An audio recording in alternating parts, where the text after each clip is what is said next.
con todos los medios de comunicación para explicar cuál es la situación que tenemos en la contratación pública, la situación, habíamos dicho post-COVID, pero debemos de decir durante el COVID, porque todavía estamos inmersos en esta situación. En la rueda de prensa me permitiréis que presente en este caso al señor Josep Tres, que me acompañará en la rueda de prensa.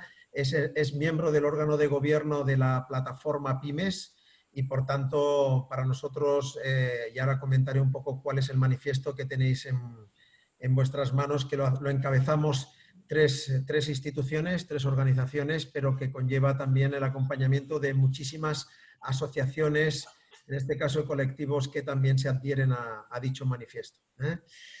Muy bien, creo que más o menos podemos empezar pues la rueda de prensa, agradeciendo, como decía, la atención y el interés que haya podido suscitar, y comentaros de que esta es una rueda de prensa que convocamos tres instituciones. La convoca en este caso la Plataforma contra la Morosidad, PIMEC, y la Plataforma Pymes. Pero la convocan estas tres instituciones con un manifiesto que, vuelvo a decir, creo que tenéis todos y todas en vuestras manos respecto a lo que es la contratación pública en la situación en la que nos encontramos. Y como veréis, en la parte final del manifiesto tenéis las adhesiones de las asociaciones y colectivos que se han incorporado en este manifiesto y que han debatido este documento en sus órganos de participación y de gobierno. Como veis, hay 30 organizaciones que han firmado, pero son 30 organizaciones con un peso muy importante. Son organizaciones del ámbito empresarial, del ámbito social y del ámbito también de servicios. Por tanto, podríamos decir que están representadas en estas organizaciones prácticamente la totalidad de los ámbitos que participan de una forma activa en la contratación pública. Para daros un dato de interés, estas asociaciones que hoy firman este manifiesto representan 3.300.000 empresas y entidades que trabajan en contratación pública a nivel estatal, a nivel de todo el Estado. Con lo cual estamos hablando de una representación muy amplia, posiblemente como nunca se ha aglutinado en representación en el ámbito de la contratación pública, porque vuelvo a decir, estamos tanto en el ámbito, digamos, que podría ser empresarial como en el ámbito social en esta reivindicación, en todo caso en este manifiesto que os estamos poniendo encima de la mesa, ¿no? La verdad es que la compra pública es uno de los principales motores, como os indicamos aquí en nuestro manifiesto, y que sabemos que ha llegado a tener un nivel del 18% del Producto Interior Bruto. Ninguna empresa, ni conjunto de empresas, ni grupo de empresas, ni en el ámbito de contratación estatal tiene la importancia y la trascendencia en nuestra economía como tiene la compra pública. La compra pública es el motor más importante que tenemos a la hora de generar actividad económica en nuestro país. Por tanto, para nosotros tiene una importancia trascendental siempre, pero la tiene ahora especialmente por la situación en la que nos encontramos, ¿no? Nosotros en este momento lo que estamos viendo es que hemos pasado de una crisis que hemos tenido mientras hemos tenido el estado de alarma y hemos estado en un confinamiento digamos más intensivo, hemos pasado de una crisis que se nos había situado de liquidez, pero ahora estamos pasando ya a una crisis por la situación también que estamos viviendo de demanda. Con lo cual, los sectores económicos de nuestro país están en una situación de que la demanda está bajando y, por tanto, el bajar nos lleva a una crisis de dimensiones importantes. Si además el primer contratador del país, aquel que genera posiblemente el motor más importante de la contratación, también está en una situación de frenazo o en este caso de no actividad o de reducción de su actividad, para nosotros esto lo consideramos un problema que, añadido al anterior y en la situación en la que estamos, que nos viene sobrevenido, puede producir todavía una profundidad mucho más grande en la crisis en la que podamos encontrarnos actualmente, pero sobre todo en el futuro. Y de aquí viene, por eso que nosotros hemos hecho un manifiesto en el que lo que hacemos de alguna forma es un grito a las administraciones públicas, a sus responsables. ¿Por qué? Porque acabamos de detectar de que estamos ante una reducción en la contratación, en lo que sea, en un ámbito tan importante como es la construcción, de prácticamente el 52%.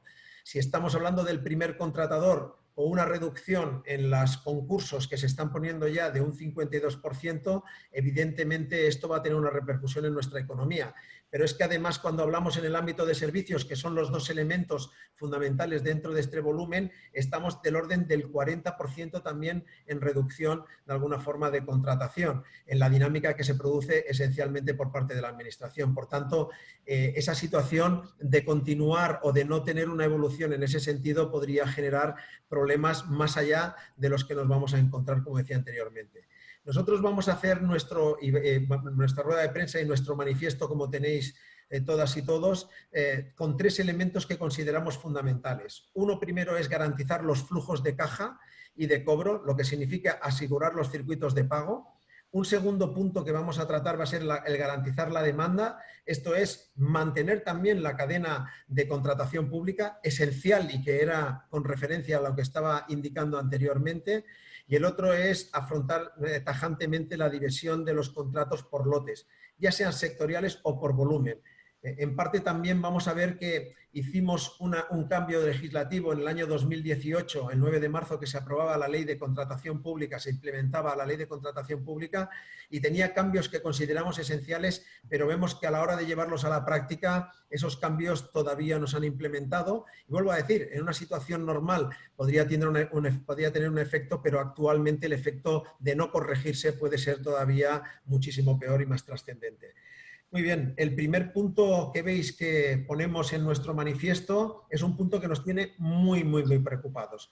Nos tiene preocupados desde los diferentes ámbitos que trabajamos, económicos, pero sobre todo nos tiene preocupados porque sabemos que la economía es una concatenación, es una cadena concatenada. En la economía hay un círculo virtuoso y es que si no compramos o si no hay consumo, de alguna forma no hay venta. Si no hay venta, no hay, en este caso, fabricación. Si no hay fabricación, no hay generación de riqueza y no hay puestos de trabajo.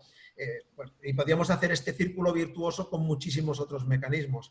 Muy bien, la economía es una cadena concatenada, pero lo es de alguna forma una cadena concatenada para que podamos tener una economía, es el que exista una cadena de pagos que se vaya cumpliendo. Y lo que estamos viendo de una forma muy clara es que se está rompiendo la cadena de pagos en general.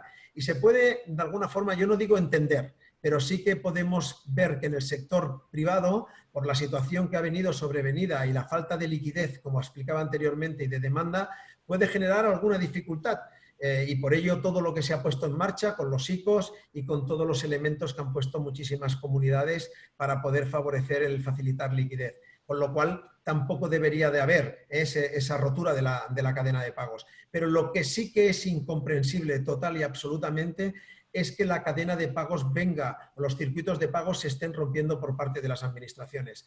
Acabamos de asistir a los últimos datos de los pagos por parte de las administraciones y estamos viendo cómo se están incrementando cuando nuestras políticas en estos momentos deberían de ser reducción de los pagos, de los plazos de pago por parte de las administraciones. Saben que hemos comentado desde algunas de las organizaciones que estamos convocando esta rueda de prensa, en concreto desde el ámbito más de los pagos de la Plataforma Multisectorial contra la Morosidad, que hay esos 14.000 millones que están pendientes, que ya se han incrementado a más de 15.000 desde que empezamos de alguna forma el cómputo del año pasado, y de los cuales hay más de 8.000 millones que se están pagando fuera de los plazos de pago. Por lo tanto, aquí tenemos un problema muy evidente en el cual nosotros, todas estas organizaciones y que lo estamos padeciendo, hacemos un llamamiento a los responsables del gobierno central, por tanto del gobierno, de las comunidades autónomas, de todas ellas y de los gobiernos locales, a que, por favor, hagan frente a los plazos de pago que tienen pendientes con sus proveedores, en este caso con sus clientes o aquellos que han ganado sus concursos públicos. Porque de no hacerlo, lo que están generando es la peor de la situación que nos podríamos encontrar. En un momento en que no se genera demanda y que no hay liquidez, cuando no te paga aquel que te debe y además es la administración y tenemos la obligación de pagar nuestros impuestos, pues realmente lo que vamos a abocar es a muchísimas empresas a su cierre. Es absolutamente incomprensible, y de las asociaciones que firman el manifiesto les podríamos dar multitud de ejemplos de empresas que tenemos en estos colectivos que tienen pendientes cobros por las administraciones por valores de $500.000 de euros, 300.000 euros, 1.000.000 de euros, y nos encontramos de que teniendo la obligación la administración de pagarle, porque son obligaciones de pago, nos encontramos que estas empresas al no cobrar, y además no cobrar fuera de los plazos legales que debería de estar pagando las administraciones, tienen que ir a pedir un ICO y por tanto tener que pedir un préstamo en el que van a empeorar su cuenta de resultados, bueno, su balance, su viabilidad como empresa, y además van a incrementar sus costes.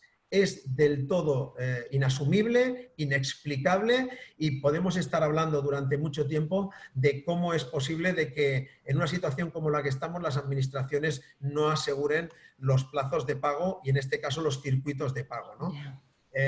Visto esto, hay una cuestión que nosotros queremos también poner encima de la mesa. E igual que se lo pedimos a las administraciones, nos lo exigimos a las asociaciones que representamos, pero sobre todo a las empresas.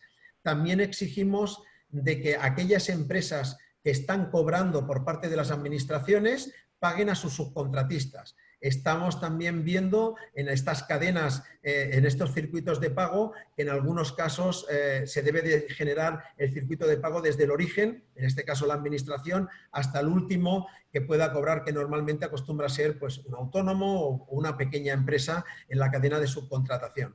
Por tanto, pedimos directamente que se produzca todos estos, digamos, circuitos para no poder, de alguna forma, perder algo tan vital como esa liquidez que podría matar a muchísimas empresas. Hay otro tema que queríamos poner encima de la mesa, que el manifiesto lo recoge, pero que nosotros querríamos también poner encima de la mesa como una evidencia de cómo el sistema no está funcionando. Cuando se produjo el cambio legislativo de la última ley de contratación pública, vuelvo a referirme ya desde marzo del año 2018, que debería de implementarse, hubo un plazo de 6 meses, por tanto hablamos ya de todo el año 2019 prácticamente y lo que llevamos del año 2020, donde hay una obligación que el contratista principal tenga que de alguna forma hacer con el subcontratista la facturación electrónica y por tanto que también las administraciones puedan garantizar esos circuitos de pago de una forma eficaz y eficiente. Por tanto, nosotros reclamamos que los circuitos de pago no se rompan, que además se dé cumplimiento a aquello que marca los plazos de pago para poder de alguna forma salvar el máximo número posible de empresas. Este sería el primer bloque, el de garantizar estos flujos de caja y de cobro y asegurarse esos circuitos de pago. Respecto al segundo bloque, que es mantener la cadena de contratación pública, todavía es un tema que posiblemente no ha tenido la trascendencia todavía pública y aquí es lo que hizo básicamente que todas estas organizaciones tuviéramos una reunión y pusiéramos encima de la mesa el hacer este manifiesto, pero sobre todo en comunicar cuáles van a ser las consecuencias, ya no a corto plazo, porque la inercia que se lleva en la contratación pública no se ve en el corto plazo, sino en el medio y en el largo plazo. Nosotros estamos ejecutando hoy no lo que hemos contratado hoy, sino que estamos ejecutando lo que se contrató hace unos años o lo que se contrató el año anterior. Si nosotros rompemos también la cadena de contratación pública, no hacemos concursos públicos, no ponemos en marcha los circuitos que hay en la contratación, las licitaciones que se tienen que hacer, el gran problema a lo mejor no lo vamos a ver hoy, pero en un medio plazo, cuando la crisis esté afectando posiblemente más a todo nuestro tejido productivo, vamos a tener uno de nuestros principales motores sin actividad.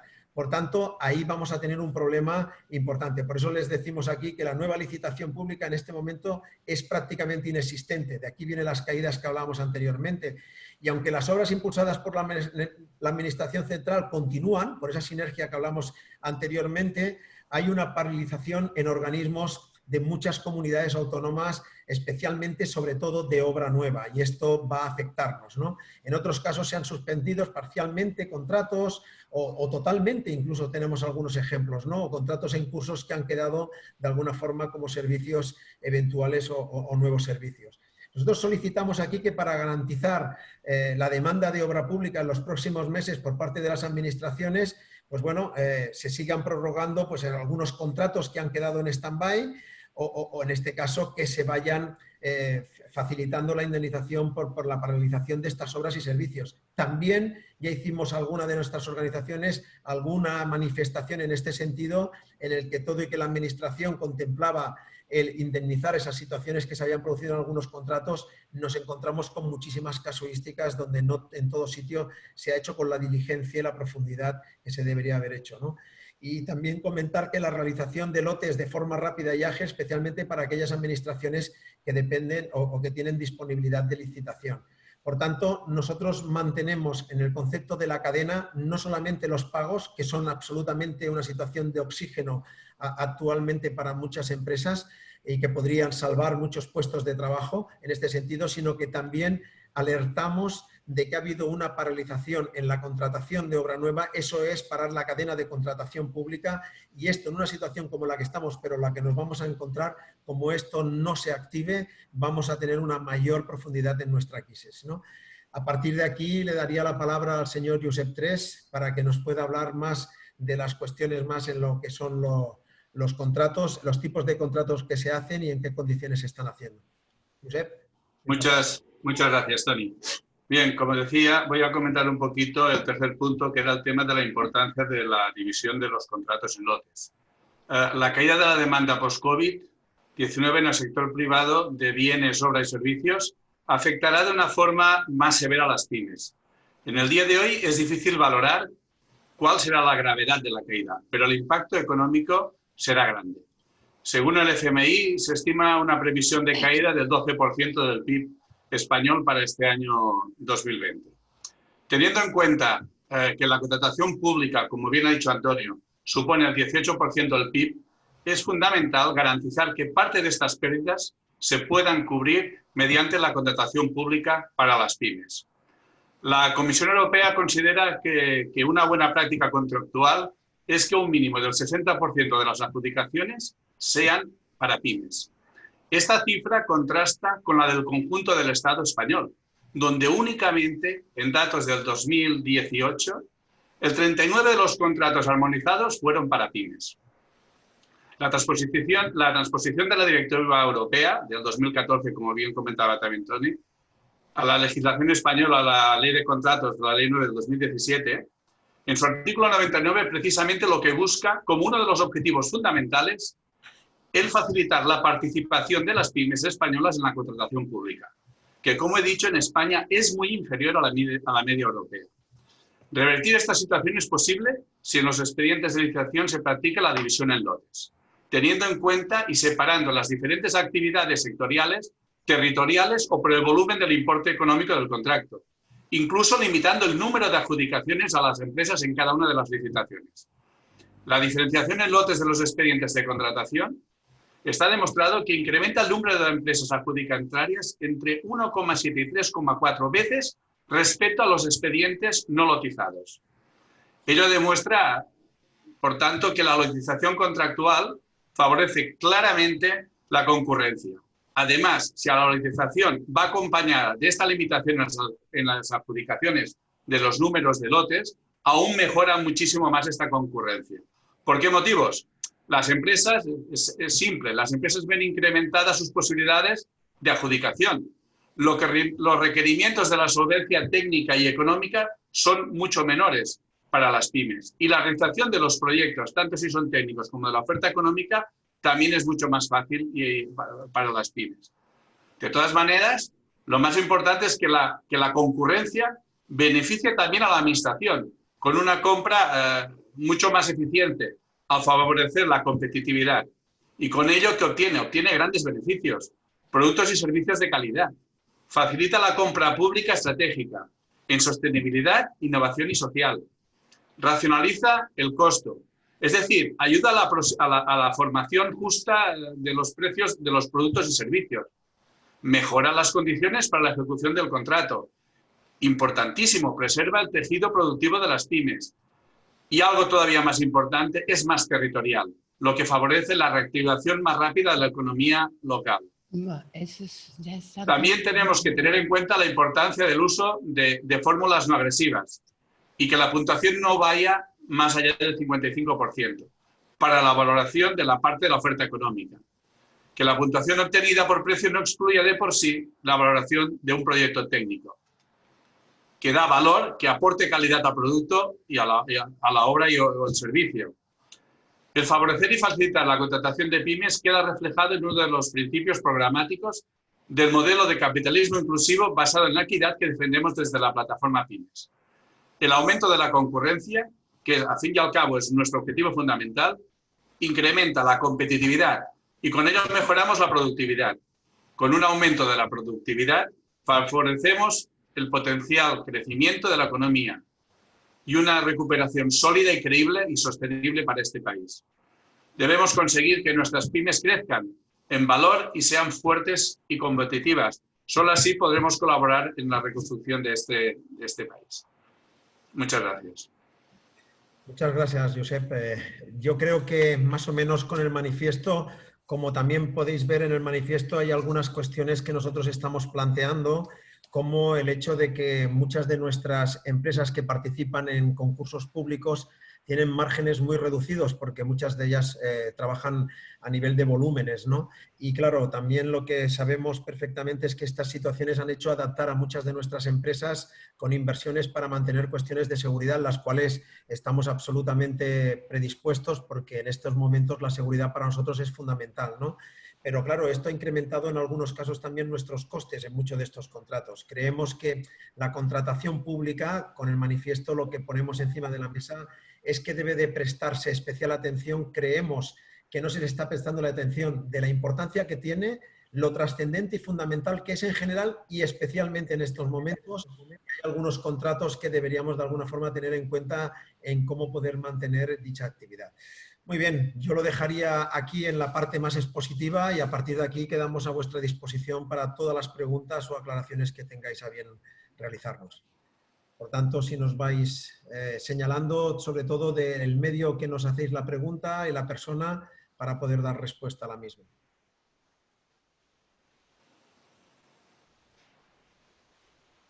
¿Sí? ¿Alguna pregunta? ¿Alguna aclaración? Lo hemos expuesto demasiado bien, supongo. Muy bien.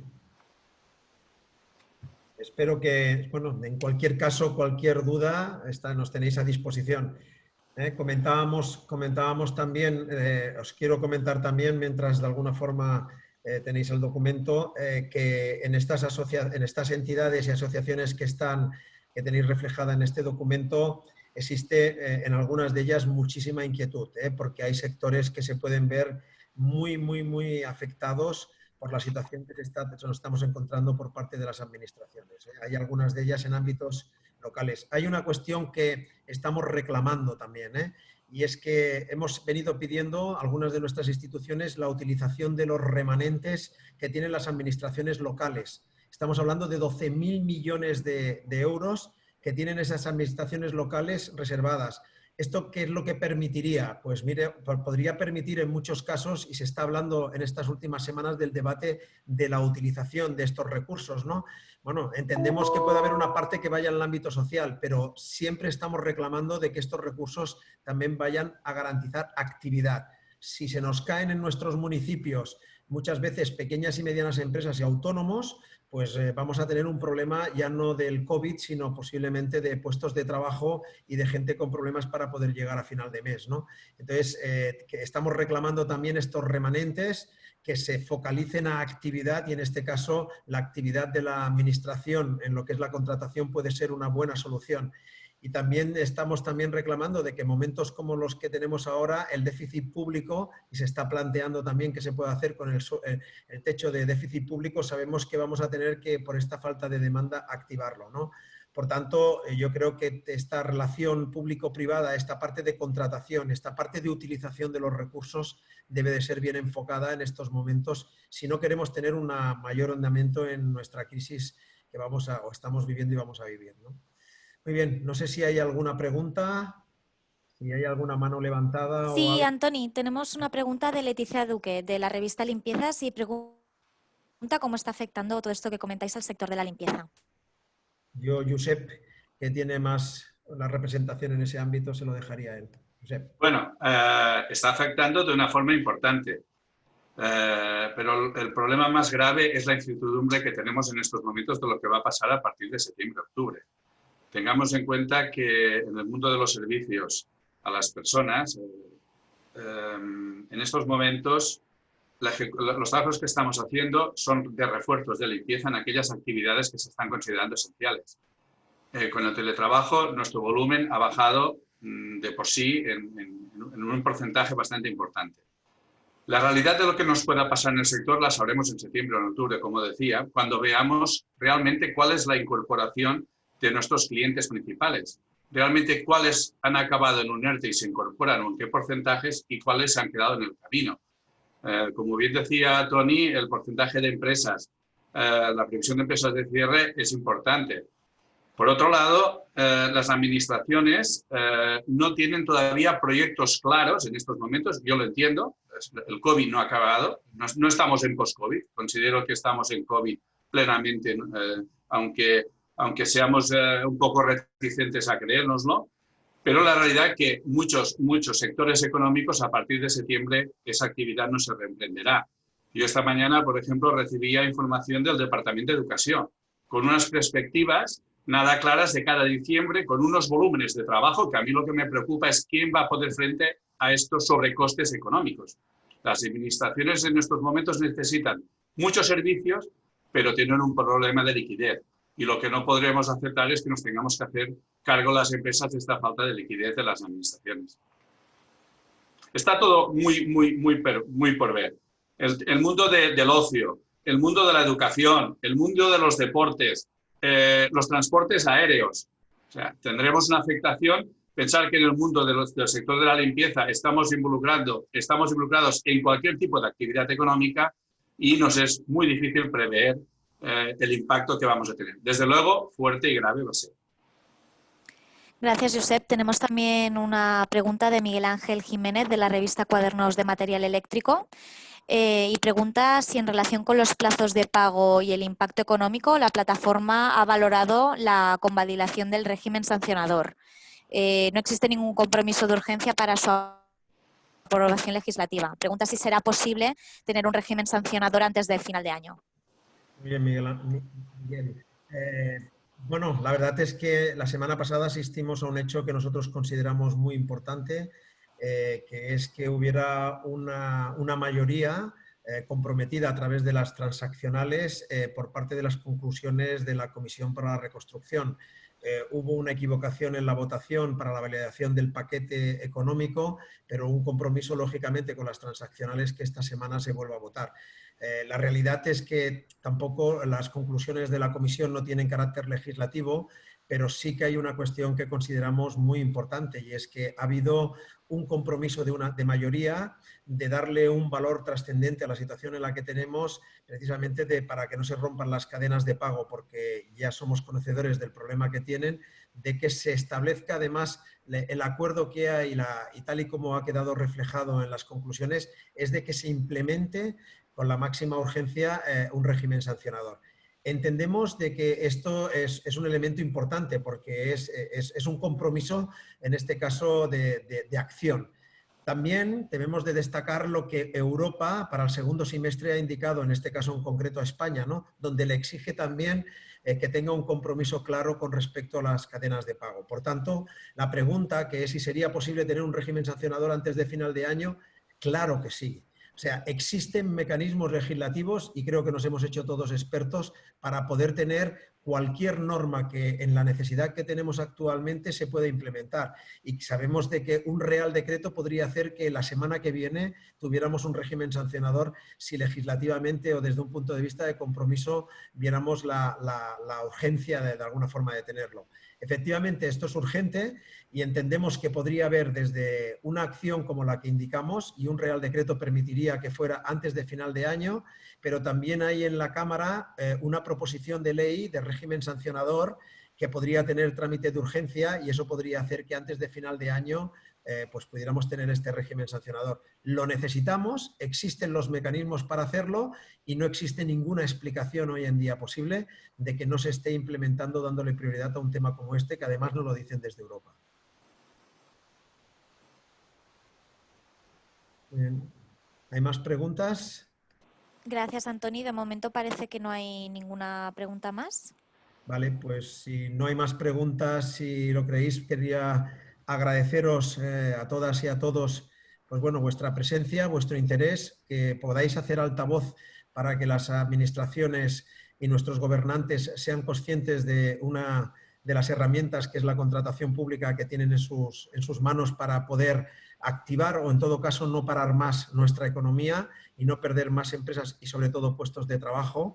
Y nada, desearos realmente pues que todos tenéis unas merecidas vacaciones, que podáis disfrutarlos, aquellos que los tengáis, y que realmente podamos tener algunas vacaciones, que no tengamos que las urgencias nos vuelvan a tener que hacer cuestiones bueno, de actividades más comunicativas, porque todo vaya bien. Por tanto, cuidaros, buenas vacaciones, y vuelvo a decir, en nombre de todas las instituciones, agradecer vuestro interés y vuestra presencia. Gracias.